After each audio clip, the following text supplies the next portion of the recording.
And he said just write down everything on Friday, then I'll tell you, and I'll show you everything on Friday. I'm like, thank you. Oh, that's cool. So yeah, how to Connor. I almost put Thailand terminale. It's good to read the notes over again, and he talks about it in lecture, so it is good to catch it. And then This is my worst ever. Okay, so This one's gonna drop. This is dropping. This quiz is dropping. Because he drops the ones for homework and quizzes. what we've seen today is we're going to look behind the ear for some other special senses, and also these general senses. So make sure you get a good understanding of the general and special senses. Okay. Pretty much, special senses again are those 5 things: vision, hearing, equilibrium, taste, and smell. Everything else is going to be general senses. Okay. On these receptors here, we look at divided into 3 main areas. You try to sense what's going on in the environment around you, so most of those are through your skin, okay, and except for the special senses. And then interoreceptors, these are your monitoring what's going on inside your body, okay, like blood pressure, those levels. And then don't forget this word proprioceptors. That's for basically telling you joint position, okay, tension on your muscles and things like this. Most people refer to it just for what's happening with the joints. Again, oops, sorry. I think I got through this slide and the next slide. Yeah. So, receptors for pain, again, know that word, nociceptors, okay? That's the word for pain receptors. You have thermoreceptors. What we're talking about here are ones on your skin. And in 6, again, I mentioned that when we look at it, there's 2 cold and hot receptors. So you have receptors that sense cold, receptors that sense hot. And mechanical receptors, I'll show you some of these. It's just how the receptors are designed. It's a structural thing. And then chemoreceptors inside the body are monitoring different things. When they have chemotherapy, is that what they're like? No, it's a different thing. This is your body sensing something in your blood or in your tissues. And so, an example of a chemoreceptor would be you're sensing oxygen concentrations in your blood or CO2 concentrations. Another chemoreceptor would be you have inside your body receptors that can sense that you just eat protein in your stomach. Okay, so you know that you have protein in there, things like that. Whereas chemotherapy, that's where you give somebody a drug that's going to try and fight a cancer, and it's a drug that's, it's going to kill cancer cells, but also kill some of your cells, regular cells. So this is looking at the cutaneous layer, you guys, and these different type of receptors, just to give you an idea. I mentioned briefly these, some of these receptors are free nerve endings like this. In other words, it's just the, like the dendrites, not the dendrites, but the essence would be dendrites, but sensors, just free nerve endings that can either be for pain, or like here, you wrapped a nerve around a hair root. So when that hair root moves, you can tell it moves, okay? And that's pretty sensitive, because otherwise you really can't tell if an ant or something's on your arm. Merkel cells, these are tactile, these are for fine touch. You notice they're up in the epidermis, okay? These are what we mean by mechanical receptors, these type of receptors right here, okay? And what we mean by that, for example, this is a deep pressure receptor. Your book calls them laminated corpuscles. You'll see in there they also mention that the more common term you hear is Pacinian corpuscle. It's deep down, usually in the dermis, sometimes all the way down towards the hypodermis. And so you have a neuron coming in here, okay, and it's wrapped by this connective tissue. And it's like an onion. And so when these layers get squeezed, it's kind of mechanical pressure, those layers shift and move. And what they'll do is they'll open sodium channels here and fire this nerve, okay? And so this is an example of laminated corpuscle. A ravine corpuscle is the same thing. It's in the dermis, and it basically has cells wrapped around collagen bundles, and this is for pressure and movement of the tissue. Tactile corpuscle, a little bit different. It's a little closer to the epidermis, and it's more for touch. Okay, so these are just some examples of these things. Okay.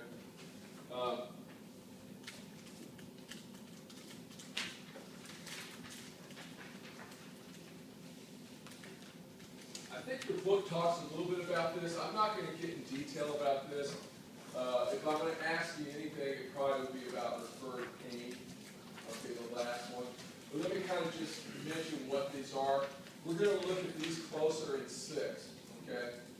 A concept called labeled lines. What this means is we are hardwired from your sensor. Okay. Let's say like it's a touch receptor in my finger.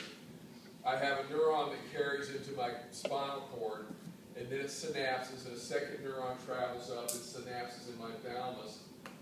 As it travels up, it crosses over to the other side, and then from the thalamus it goes to my sensory cortex, which, if you remember, was in that that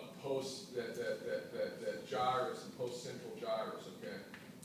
So from that one little sensor, that one little touch sensor, whichever one of those ones I showed you, you have this direct connection, this line, okay? So that basically, if I cut that line anywhere, I'm going to lose that sensation, okay? Now, I guess a way of looking at it is the other way information can be traveled, from one place to another is like the internet, okay? Now, you guys all been on the internet. You don't have your computer directly labeled line wired to every server and every computer out there, do you? No, you don't. That would be impossible. So how is information carried from your computer to a server? What's it? What, somebody back here said? Local area network. What? A local area network. Well, yeah, but in other words, my computer isn't directly wired to there. So how do I know to get information from there? Radio waves. Every little bit of information that you send to a server or they serve to you has an address on the front of it, a little code. So that, in essence, if I was to send an email out to somebody, it would actually go to everybody's computer, but only your computer is going to decode it. So the take-home message here is your brain does it differently. It directly wires your receptors to a place in your brain, okay? And so, versus the internet where you're sending information, but in order to get it to where you want it to go, you code it. You put a little address on the front of each bit of information that you do. So that's what this label line refers to. In what we see is another way of looking at it is this way to kind of help you understand it is if I took my optic nerve, if I could do this, we can't do it, but if I took my optic nerve and cut it, and I took my cochlear nerve, the part that for hearing, the 8th nerve, and cut it, and switched those, and sewed them together such that my cochlear nerve was going to where my optic nerve went to in my occipital area, and my optic nerve was going to where I hear in my temporal lobe. What would be the end result of that would be that I would hear the lightning and see the thunder. Like synesthesia? Following? Yeah. Like synesthesia when people in their brain if they're blind or something, they can hear, they can see sound, like they have played the sound. Yeah, that's not exactly it, but you're kind of going down a similar pathway. There you're developing part of your brain using other nerve input, what you're doing. So, that means is when the lightning flashes, I would not see it, I would hear it as thunder. Because I switched those nerves, those labeled lines. So it's just a weird concept. Sensory coding. What this means is you're sending this information in, you've got to make sense of it. And coding means you're trying to make sense of what it is. So really what you need to know is exactly where it's located at if I'm having pain. And And so that's going to be by that labeled line. And how strong, how painful is it? What we'll see when we do 6 is when we send a nerve impulse, it's the same size. We don't like send bigger nerve impulses for more pain or smaller nerve impulses for less pain. The nerve impulse, called an action potential, is the same size. You know, each time you fire that down the axon. So how do we know when something's hurting more than something else? Is we send more frequent impulses. The frequency is how we code for that. That's called coding for it. You know, these are information that you ask people if they're having pain. How long have you had it? How painful is it? Where is it located at? What makes it worse? What makes it better? This is actually what your brain does. Okay. Tonic versus phasic. What this means is some of your receptors, your sensors, especially in your skin, are always on. They never turn off. Whereas some of them will phase out and start reducing. Okay. So the example is this: is most pain receptors are tonic. You want to know when you have pain. In the central nervous system, later you can kind of, you know, numb it down so you don't feel it, but those receptors are always firing. Okay. Now, whereas pressure or touch, remember that singing corpuscle, those onion layers? Okay. So if I squeeze that, you're going to feel that pressure. Okay. But after a while, those layers will shift, and that receptor won't fire anymore. And that's a good thing, because, you know, I put my watch on in the morning, I feel it, but I don't want to be feeling that watch all day long. Same thing, you put your clothes on, you don't want to feel them all day long, do you? So a lot of your touch receptors and pressure receptors are phasic. They will adapt. They'll slowly start changing, kind of turning off. You do this a lot and you don't realize it. For example, hearing. You can't believe the amount of noise that you actually filter out and don't listen to. And if you ever want to check that out, stop and focus on what really the noise is that you're hearing. You know, like, did you notice that noise that you hear up here? Yeah, now you didn't notice it before until you pointed it out. It's been there a long time. It's there every day. You know, that air conditioner. But you have the ability to phase it out, okay, to adapt. And so certain receptors have that. And again, certain receptors you don't want to do this. For example, those proprioceptors, you always want that information going to your brain because you really need to know the position of your joint and the tension of your muscles at all times, okay?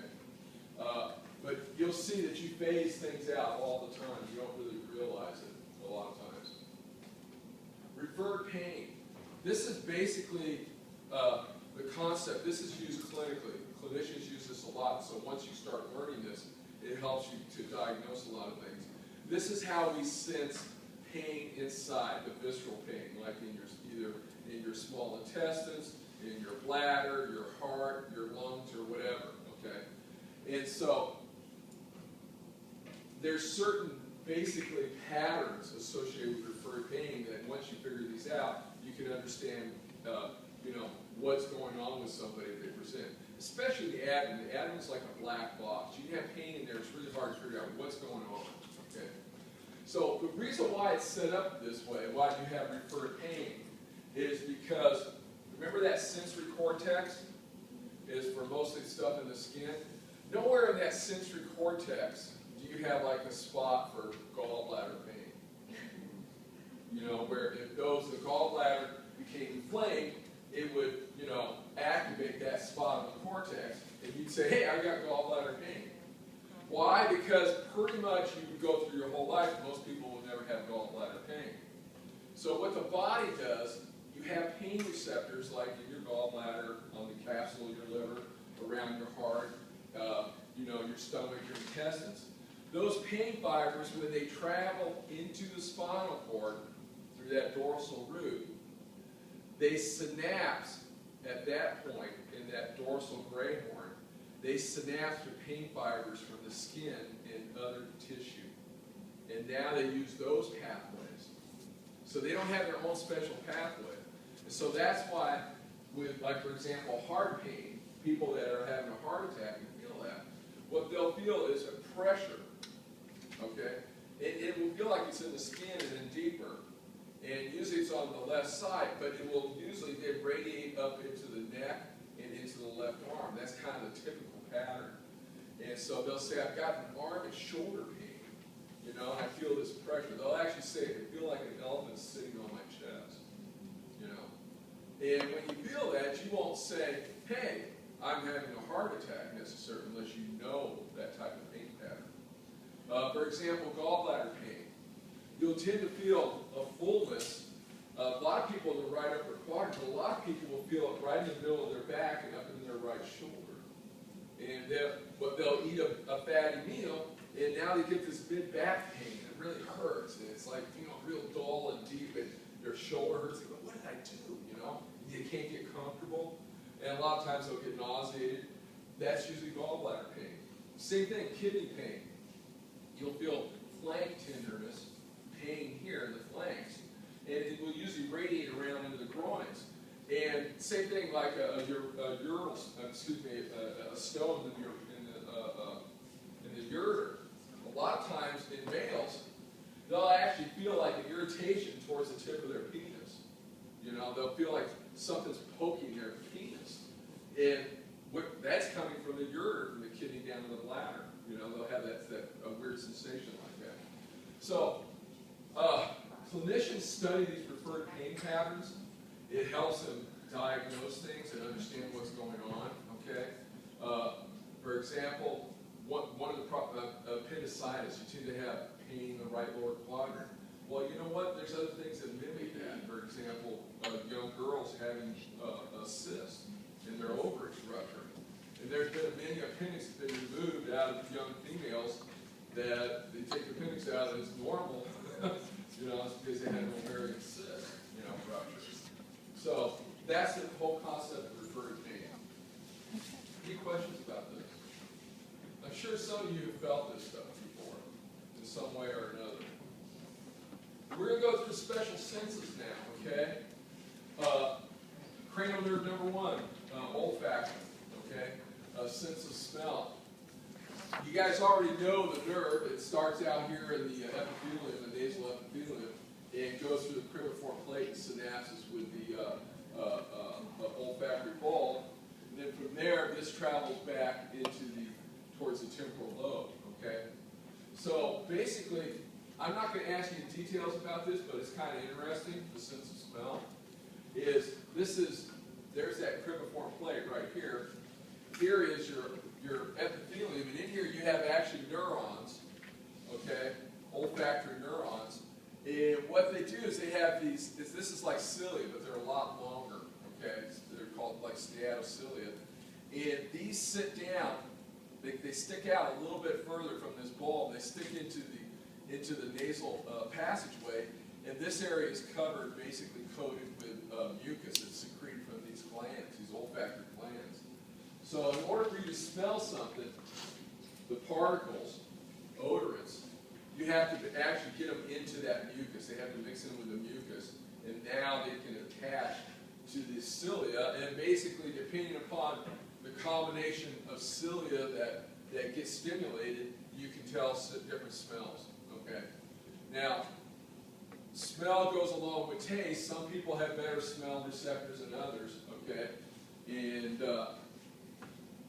as far as us, a mammal, we're kind of, I think, on the weak side of it. Dogs, they see most of their world by their nose, you know. That's why a blind dog can be walking around.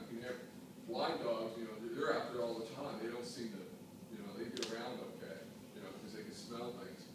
So the odorants are particles of whatever you're smelling? Yeah, when you're within the air, the particles that you're smelling, not all of them go up there. You get turbulence from these, that superior nasal cochlea, the middle. They cause the air to get turbulent, and you pick up some of it up here, you start smelling. And that's why if you want to smell something more, you start sniffing it more, you know, and you get more of those odorants up there. And those are particles, I mean, little molecules. So you basically kind of like taste it, I guess?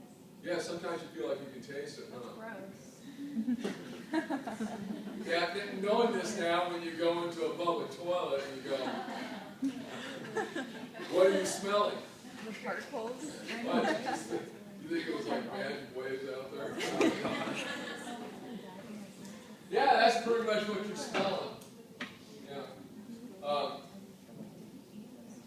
As you get older, what happens to your smell? It Yeah, declines. you lose a lot of these neurons. These things recycle. This is only one of the few places that we know neurons are regenerated. Okay, and I think they recycle about every month or 2 months. Some people are really good at this. For example, there's people that are very good at tasting things because smell goes with taste. We'll talk about taste in a second. But I knew a guy that could, as far as wines, me, I can tell you, yeah, that's a red wine. It's white. But that's a cab. I used to be able to know better, but this guy could pretty much blind test, and I saw him do it. He can tell you where the grape was grown and about what year it is. He's that good. So, yeah, I can't tell you that stuff. It's a good year. So, taste. You have basically on the surface of your tongue's kind of rough. Now, this is the sense of taste. In here, you also have, pain fibers, touch, pressure, and that too. And that travels by a different nerve, okay? But these basically, if you remember, the anterior 2/3 is what nerve? Yeah, no, we'll look at that in a second. Yeah, so we got the anterior 2/3 and posterior 1/3. In here are these like little bumps and stuff. These are called papillae. Okay, you actually have 3 types. I'm not going to ask you those types, but they're interesting. Towards the back, you have bigger ones, and this is a circumvallate papilla. You have fungiform that look more like a mushroom, and then you have these filiforms. And on the sides of them, these areas right here are where your taste buds are. And so this whole thing is not a taste bud, it just contains the taste buds. And again, it's the same thing like smell. The particles that you eat have to kind of get in solution, fine enough and small enough that they get down into these papillae. And what they do is, here's the taste buds coming out the sides, like here and here. And in here are these these cells, basically these gustatory cells, that have little microvilli that come off, and when the particles attach to them, they fire a nerve impulse, okay? And again, you can taste different things, and taste goes along with smell. You guys all know this: when you get a cold, things don't taste just about right. The type of taste that you have, these are the 4 basic ones right here. Sweet, salty, sour, and bitter, okay? Now, you have a higher population or a higher density or a better sensitivity to 2 of these. Which would be the 2 that you think that you would have a more sensitivity to, or a higher concentration of receptors? I heard, okay, how many say sweet? Yeah, because I want to taste things that are sweet. You said what? I thought you said there's 2 that are higher concentration. Yeah, I was just going like this. I didn't say which ones. You say bitter and sweet. What did they say? Bitter and sour. So why did you say bitter and sour? You don't like those as much? You don't like those much, it'll shock you.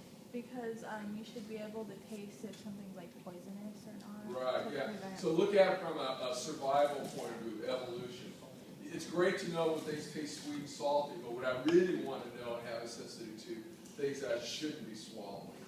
So, and most things that are acidic or sour or bitter are usually can be toxic. And so I definitely don't want those. We found out also later on, we didn't know this for a long time, but you have another type of receptor called umami. And this basically is sensitive to amino acids, especially beef or chicken, glutamate especially. And so it's like that, umami, that tastes good. And so that gives you that taste of protein. Sorry, going back to something, you were saying that like particles that we taste, they have to be in a solution in order to get down in there for us to taste it. Is that why when people, like my father-in-law, he had radiation and it destroyed his salivary glands? So is that why like you don't have any saliva? It's a lot harder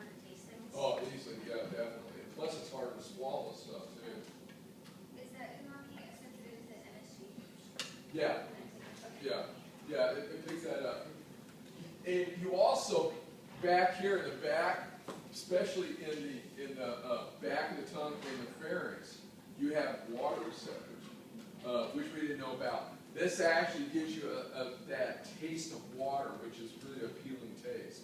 And so you actually do have back and back, there's some water receptors. A few years ago, my dad actually had throat cancer, and when he would taste things, well, first he lost his taste buds, like he couldn't taste anything.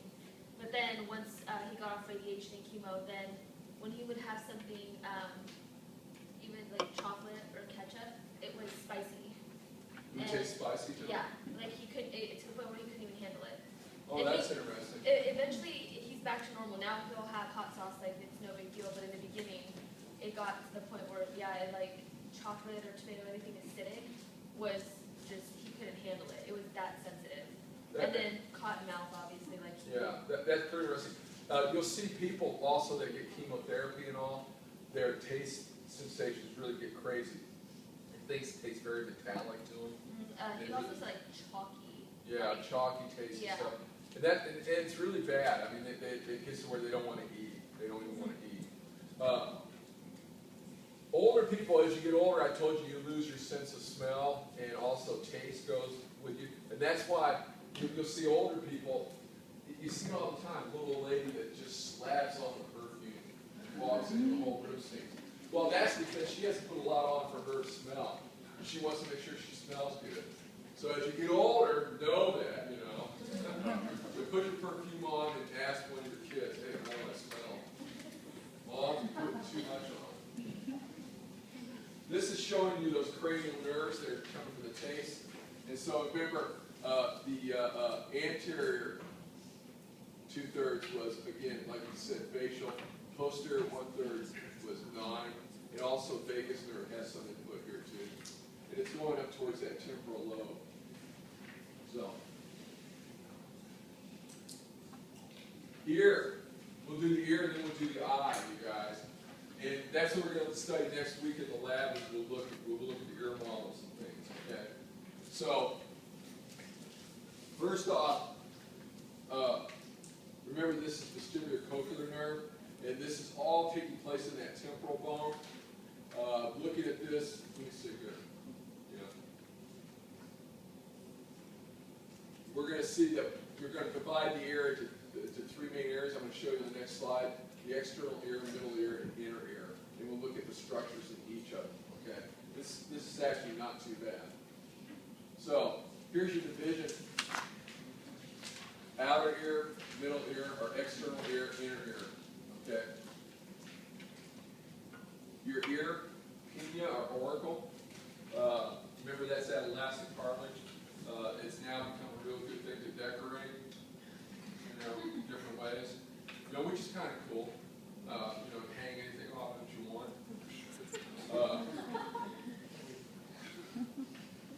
This is the external acoustic meatus or external auditory canal. Remember you have an internal, okay? And when you guys studied the temporal bone, you saw that hole. Well, it's further out because you have soft tissue now. You can see the extra soft tissue out here. So really, when you're looking at the bone, you're looking at about this point right here. Okay? This is the tympanic midbrain, what most people call the eardrum. Okay? And that's why you don't want to stick things in there too far because you can't perforate that. Looking at the middle ear right here, you've got, this is air-filled fluid cavity, and this is what's called the eustachian tube or auditory tube. This empties out. We're going to see later when we look at the nasal cavity, when we start looking at respiratory and also GI. There's a little opening in the back of the nose, okay, in what we call the nasal pharynx. This is where this opens up into. What's the reason for this? Yeah, because this tympanic membrane is sealed completely, and you need to get the pressure equal on both sides. And this is how you do it, is through here. Now, the problem with kids is they'll tend to have middle ear infections because this opening kind of is immature, it doesn't open that easily. And so they'll build fluid and pressure up in here, and bacteria start developing ear infections, a lot of middle ear infections. Anybody in here ever had ear infections? Yeah, see? And when you got to a certain age, you tended not to have them anymore, okay?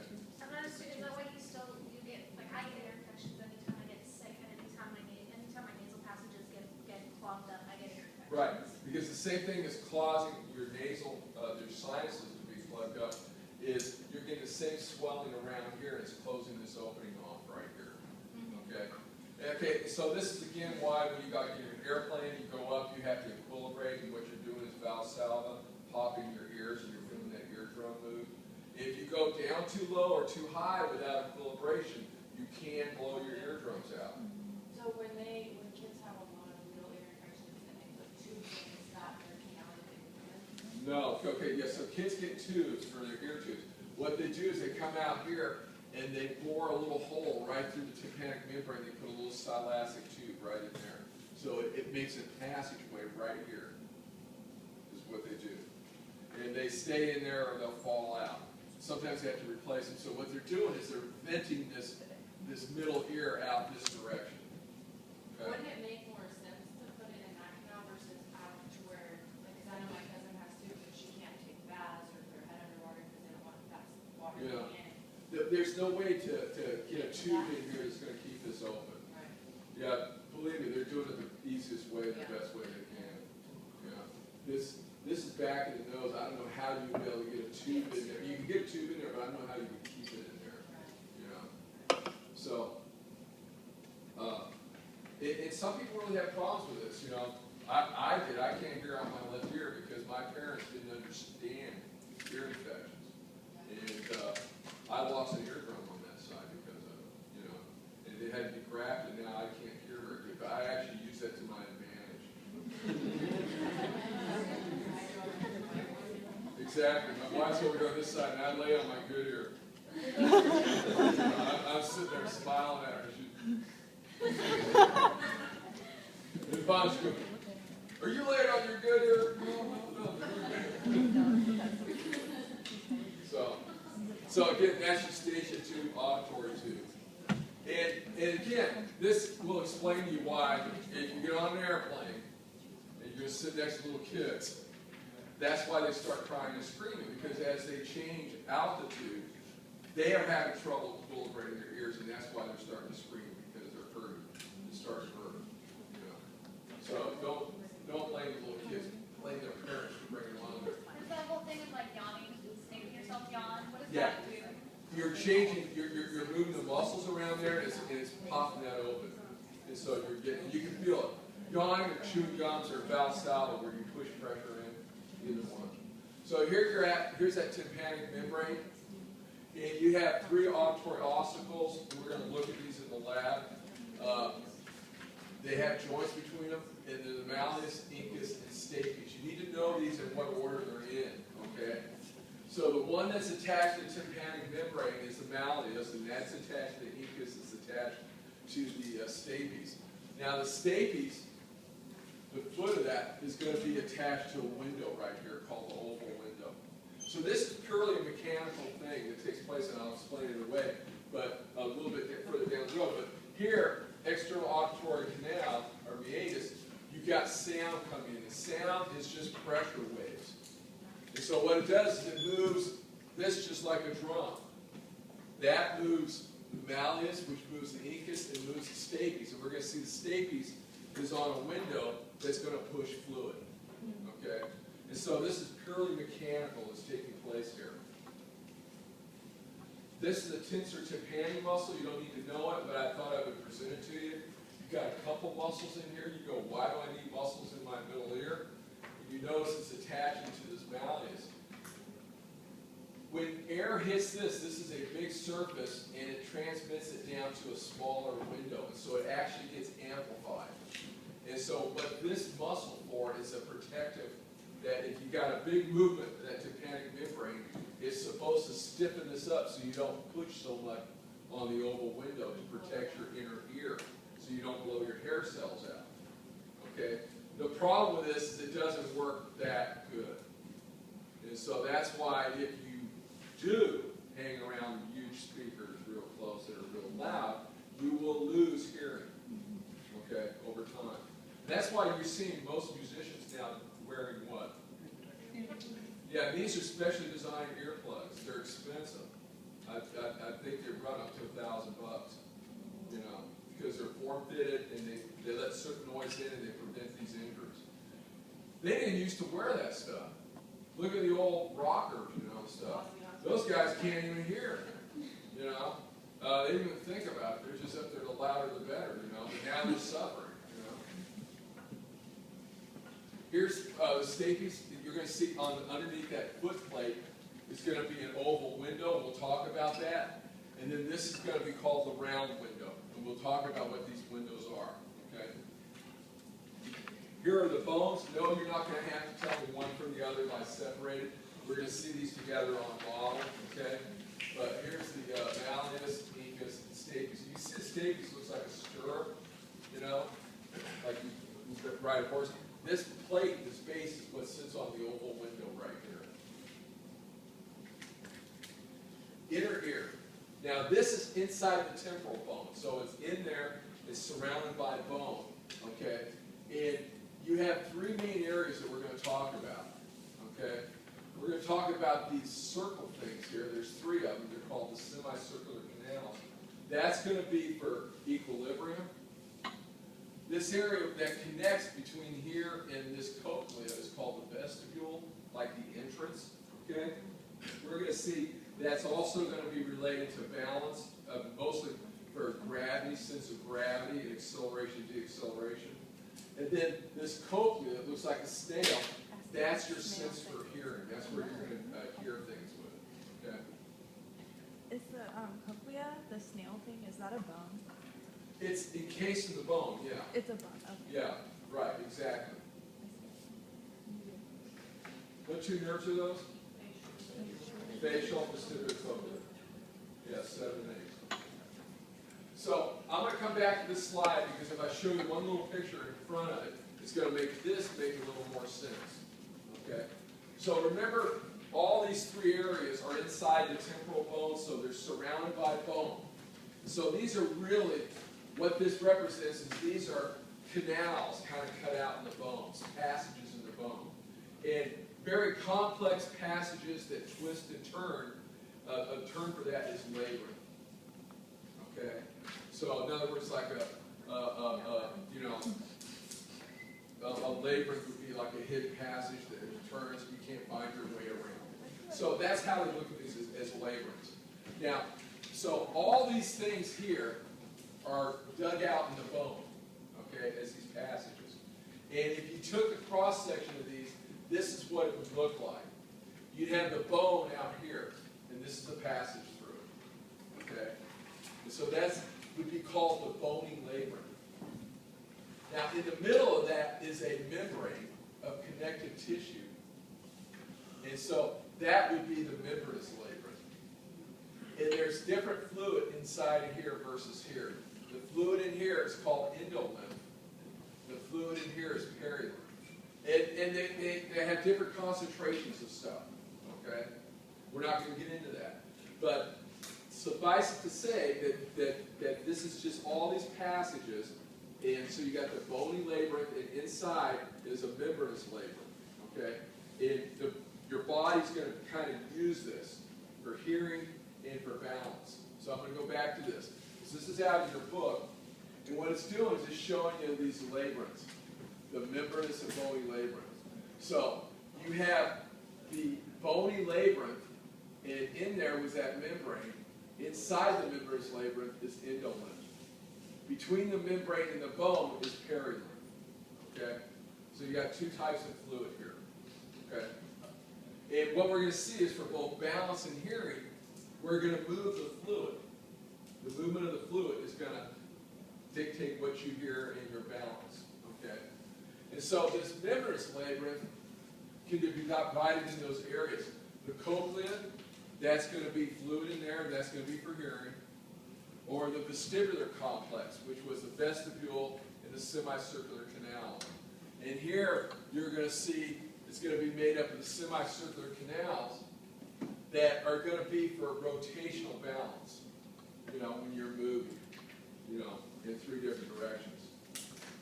There's going to be a couple bulges called the utriculosaccule.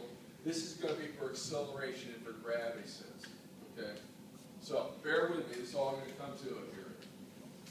So looking at these labyrinths here, here are the semicircular canals. Here's that vestibule. Here's the cochlea. And so the blue represents that endolymph with the membranous labyrinth, and then around that is going to be perilymph. You can see these all kind of connect. Okay. So let me walk you through these. Semicircular canals, vestibule. These are the semicircular canals. And they together form a vestibular complex. So these three in this bulge area here, the vestibule, and these make up what we call the vestibular complex. So looking at this vestibular complex, these are, the blue is the membranous labyrinth, and in there it has endolymph, and around it is the bony labyrinth. Okay?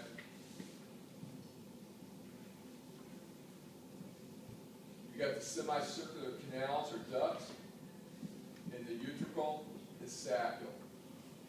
And we'll look at these individually. Okay? With me so far? Hang there, you'll see. This is the cochlear duct that's going to go into the cochlea and twist around like a snail.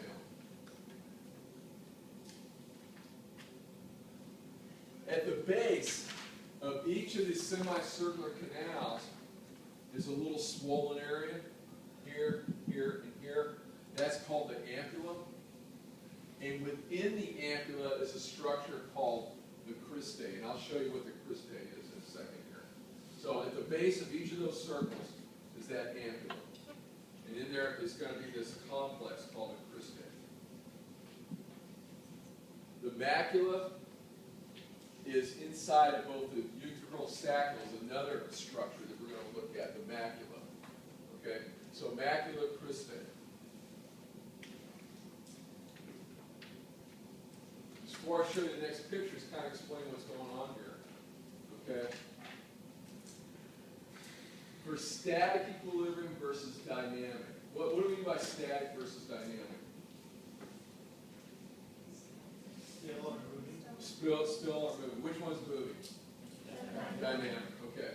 So, static equilibrium is really your sensing of your utricle and saccule. When we say moving, is your head's not moving. You know, your body. Now, you may be in something that's moving, okay?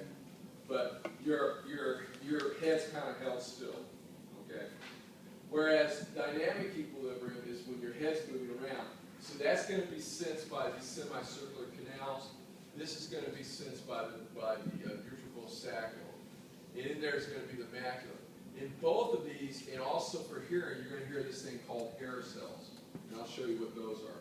It's the hair cells that, when they bend and move, that fire the nerve to give you the sensation of either dynamic or static equilibrium.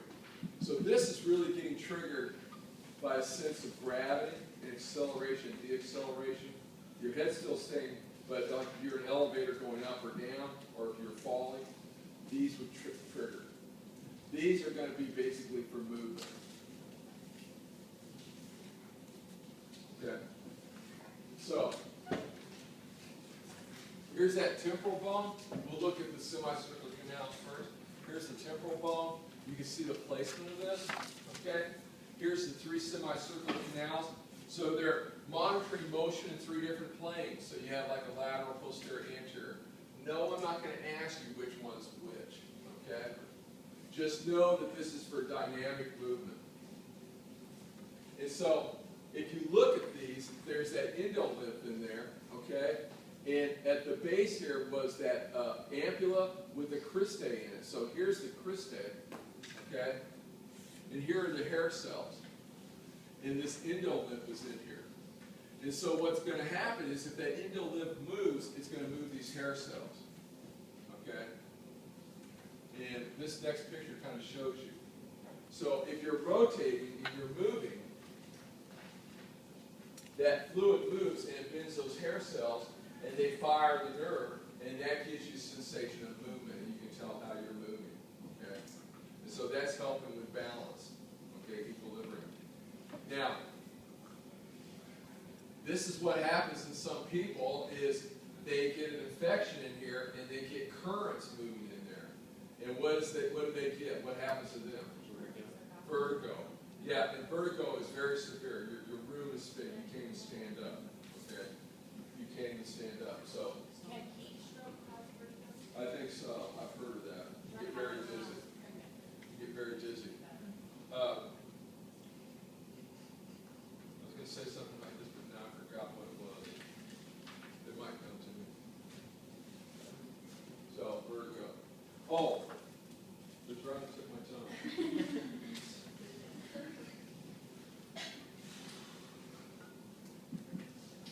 I see it here, maybe I'll think of it. Oh, yeah, I know what I want to say. Balance. Balance. There's three things that you need to have proper balance to be standing up like I am. This is obviously one of them, right? What are the other two? Sight is the second one. What would be the third one? This is a hard one. It's going to be a receptor, a sensor, proprioceptors. So those three things, the position of your joints, the tension of your muscles, your feeding into your central nervous system, sight, vision, and basically the inner ear, the semicircular canals. You can get rid of one of them, okay, and still do okay. You know that because you can close your eyes and I can balance. But when I do that, I don't feel as secure. You know, like if you're moving through the house in the dark, okay? But knock two of these out and you're really in trouble, okay? So, that was the semicircular canals. Now remember, the scapula, okay, and the utricle contain this thing called the macula.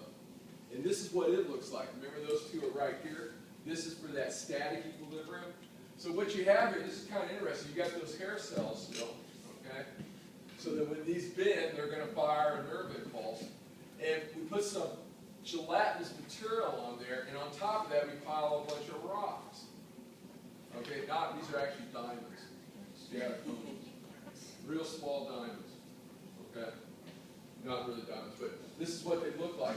And so you stack this on there, and what happens then is, if you see a change in gravity, it's going to cause these to bend, or your head moves back for acceleration or deceleration. And now you can sense movement that way. Acceleration, deceleration, or gravitational changes. And so that's kind of, a mechanical thing. I thought the fluid moves the hair cell, not the... Not the macula and the utricle. There's fluid in here, above here and all, but this is all purely weighted by these steatoconias, or what's called otoliths.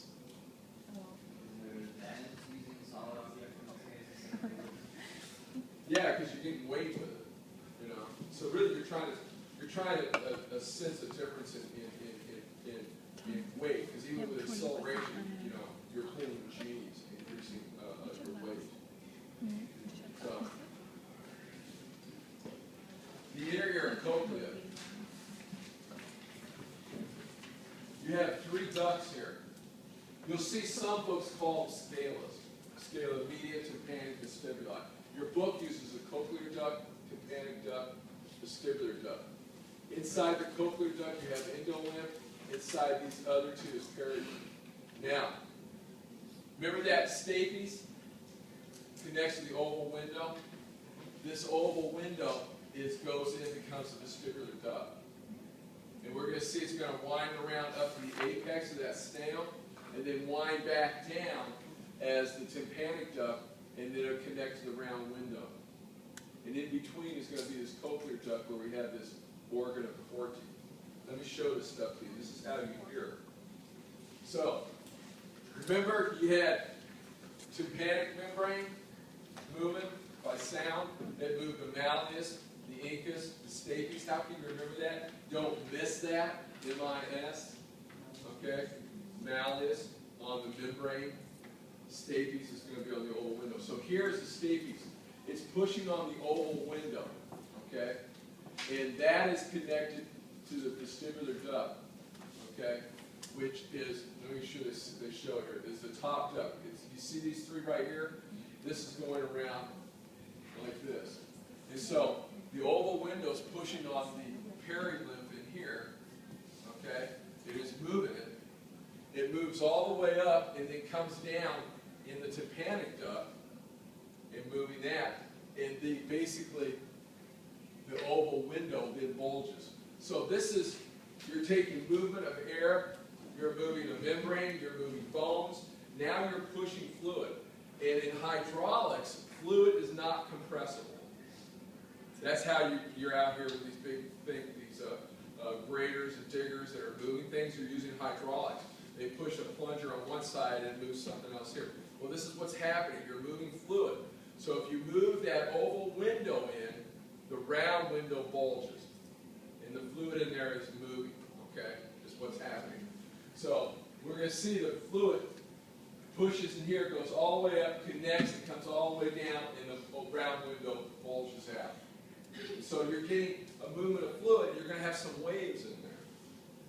So what we're going to do is we're going to blow this up right here. Okay? And so here it is blown up. So, to go back, this is your vestibular duct, tympanic duct, cochlear duct. The stapes and round oval window are connected to this. It's got perilymph. It's going to move that fluid.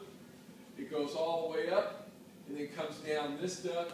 It connects to the round window, and the round window bulges. And so the fluid in there is moving.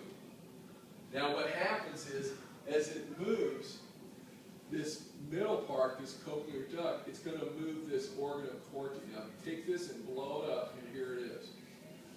So you got fluid moving up above, and it's going to move this basilar membrane. It's going to start making that move. That basilar membrane moves, and it moves these hair cells. These hair cells hit this tectorial membrane and bend. And when they do, they fire a nerve impulse. So depending upon the frequency, you're going to move some hair cells more than others, and that's going to give you the difference between different pitches. Okay? And so you're just firing these nerves by bending these hair cells up against this tectorial membrane. Because why? You're moving fluid. You're causing little waves in there. Okay? That's basically how you hear, purely mechanical. You're taking air pressure movement, moving a tympanic membrane, moving three little bones, pushing on fluid in here that's going to move the fluid here, that's going to cause this basilar membrane to move, that's going to have these hair cells hit this tectorial membrane, and when they do, they depolarize and fire an impulse. That's purely what it is. It's these hair cells that you blow out with real high decibels of noise. They get permanently damaged if you don't replace them. And so you'll lose certain frequencies. Here is the cochlear. You can see the frequencies depending upon, I'm not going to ask you that, but how you fire it, you're going to sense basically sound in your temporal lobe. So that's what's going on with that. Questions about this? Look this over this weekend, you guys.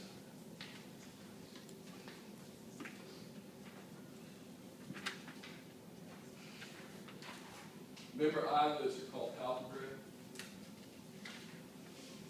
You've got the corners of your eyes are called the canthus. So you have a lateral medial canthus. And this right here was that caruncle. Remember that? And what's this hole right here? Pupil. Okay, there's your conjunctiva with the sclera. There's the pupil, and this is the iris. Okay, so that's looking at it from external. This is a great picture, huh? Remember that levator palpebrae superioris is connected to the eyelid? And so this is known as a palpebral fissure. It's when your eyes squinted like that.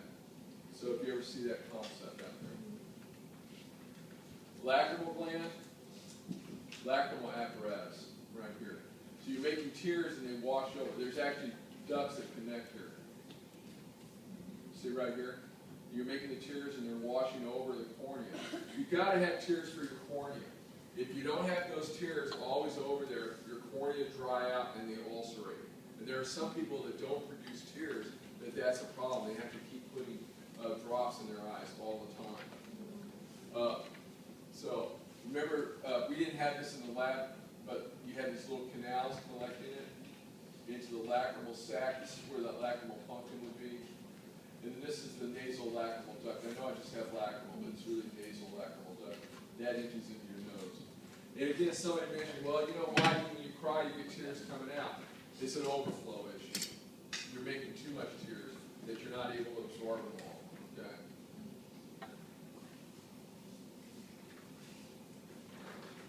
So, remember the cavities? Here we cut through the eye. What's this thing right here? That's the lens. So, posterior to the lens is the posterior cavity. In there is a jelly-like material called the vitreous humor. Anterior to the lens is the anterior cavity. And here, this is more watery solution. It's called aqueous humor. Okay? So, aqueous humor, vitreous humor. Or you'll see it called the vitreous body. Okay? There's the iris. The iris separates the anterior cavity into two chambers. Okay? The anterior chamber is between the iris and this is the cornea. And the posterior chamber is between the iris and the lens. Okay? So, I've got a blow-up picture of this here. So here's your lens. Okay? Pupil, iris. So here's the anterior chamber, posterior chamber, and this is all the anterior cavity. What's this back here? Posterior cavity, exactly. Here's your cornea, right here. Okay? The fluid, this aqueous humor, is produced by the ciliary body in here, and it actually flows through the pupil, and it collects in here. And we'll look at that a little bit later. Okay. Posterior cavity, vitreous humor. So 3 layers of the eye you guys looked at today. Starting from the outside going in. The outer one's a fibrous, tough fibrous layer. It's called the fibrous tunica, made up of the sclera and the cornea. Vascular tunica is the middle layer. It has the blood vessels and stuff in it. And it's the choroid, and up towards the lens is the ciliary body and iris makes up that. And the neurotunica, that's your retinal layer and the pigment retinal layer. Okay? So looking at these. Sclera, cornea. Now, you guys, this cornea, that's clear. I mean, can you see? You can't see it, right? I mean, it's so clear. Okay? But those are cells in there. They're packed real tight. They don't have any pigmentation in them. They don't have a lot of organelles in it. There are some. The cornea gets all this nutrition from the aqueous humor and tears. Okay? And it's a living tissue. What happens to some people with the cornea? Cataracts? No, that's in the lens, but you're thinking. Yeah, scratches or ulcerations. Or it can get destroyed and become opaque and you can't see. If you can't see through your cornea, what can they do for you?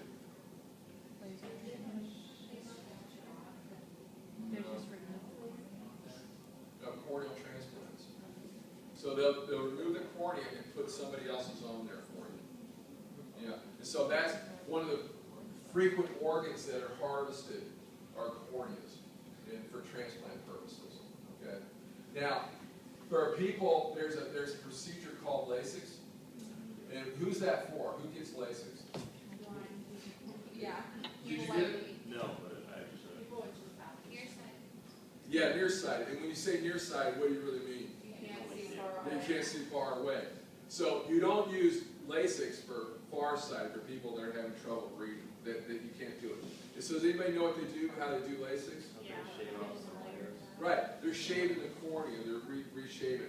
It's going to change the refraction of light. So they actually lift, there's a little epithelial layer here, they lift it and they laser that down. My mom got it done 2 weeks ago, and I have a whole video, because it shows... Oh, she has a video of it? I took it, because you can watch the whole procedure. It only takes 6 minutes to do. Yeah, it's pretty quick. And it's the most disgusting thing ever. You should bring it in and let us see it. I have it, so... Will you ever be able to stick it to them as well? Will LASIK work for? I don't think so. Astigmatism is where you kind of have one area that's kind of, it's like being out of whack, you know? I don't think That's it's... why I have astigmatism in the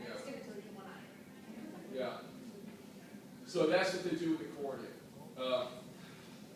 Conjunctiva. That's where the blood vessels are. It's epithelium, and you have it that's on the sclera. That's called the bulbar conjunctiva. And then on the underside of the lids is palpebral conjunctiva.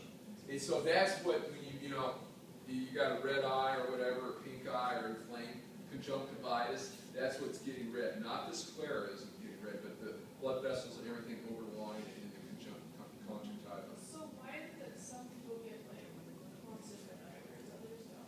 I have My no dad idea. every night his eyes are just like sorry. Yeah, I think because maybe they're not getting enough tear washing over it and it's getting irritated. Yeah, that's the only thing I can think of.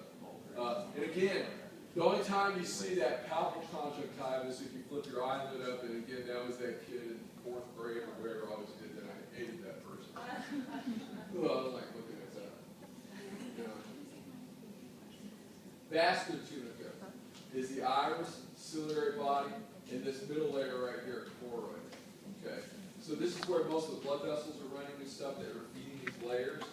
Okay, and if you blow this up, here's the iris. Okay, you have the ciliary body has ciliary muscles in it. These little bumps here are actually called ciliary processes. And coming off of that are those suspensory ligaments that hold that lens. Okay. Now the lens, you guys, is also cells packed close together. So are your pupils black because your posterior cavity is dark? How does that, why are they black? Oh, because you're absorbing light. Okay. And so when do you see the red pupils? In animals. In animals. Yeah, because some of those animals don't have the pigmentation layer, the choroid back in there, that we do. So that pigmented layer that I showed you, we'll look at in a second, the pigmented layer in the choroid and also in the retina pigment layer is not going to reflect, let light come back. It's going to absorb light, so you're not having light bands bouncing back down. That's what's happening. So it's like a black hole. Light's going in one direction. Now, you notice wild animals like wolves and stuff like that don't. When they in the dark, when they shine light, you can see these red or green or whatever it is. It can be pretty freaky. Lenses. Somebody mentioned before. What problems do you have with the lens? Cataracts. What are cataracts? Yeah, kind of start. It starts getting opaque. In other words, darker. And then they can't see through it. So what do they do for it? They remove the lens and put a new one in. But it's not somebody's lens, it's artificial lenses. So there's actually a capsule around it, and they cut the capsule, they pop the lens out, they put it back in. When we do the eye dissection, you'll be able to see this. Okay? It's quite common, lens replacements.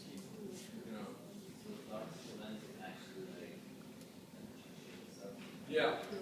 What happens is as these muscles contract, the lens has a certain shape because it's kind of pulled by these muscles. But when these contract, they actually reduce the size, and the lens now bulges more. And so as the lens bulges more, you can see things close. And then as the lens flattens out, you see things distance.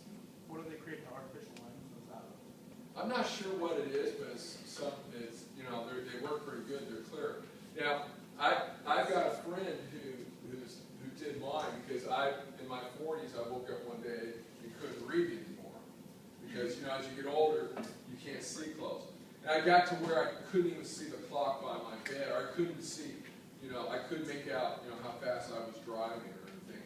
And so what do you do when that happens and you get to that age? You go to Safeway or whatever, and you buy those over-the-counter glasses, or you go to Sam's Club and buy a whole pack of them. And you start out at quarter power, and then you go up half power, and then one, and whatever. And you keep doing that. And now you're always a slave to trying to find glasses. You go to a restaurant, you can't read. So he kept saying, hey man, I can fix that, I can fix that. Finally, I let him do it. So he did one eye and then did the other eye. And so he took the lens out and put lenses in that have like bifocals, they have rings in it, multifocal rings, so that I can see up close and far. In fact, he made it so that my right eye I can, use like for target shooting or something, or, and so it's a big adjustment. But it's now I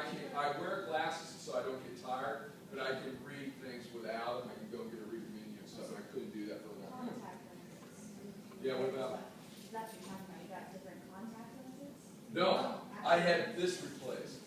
But you did one eye for nearsighted, one eye for farsighted. Kinda, he adjusted it the way he Yeah. wanted to. Yeah. So when I read, I tend to use, I don't think about it, I don't have to, it happens automatically. One eye is tended to be, I use one eye more than the other.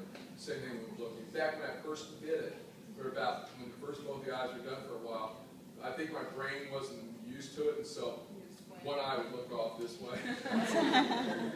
But then it stopped doing it. But yeah, they have that, you know. Why do people have different eye colors? I mean, the iris, Yeah. it's the pigmentation in there, it's just like why do you have different hair color? Does it change like how people see? No.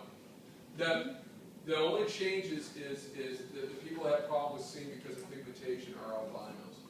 Because they lack pigmentation. And so when we look at the retina, we'll see they don't have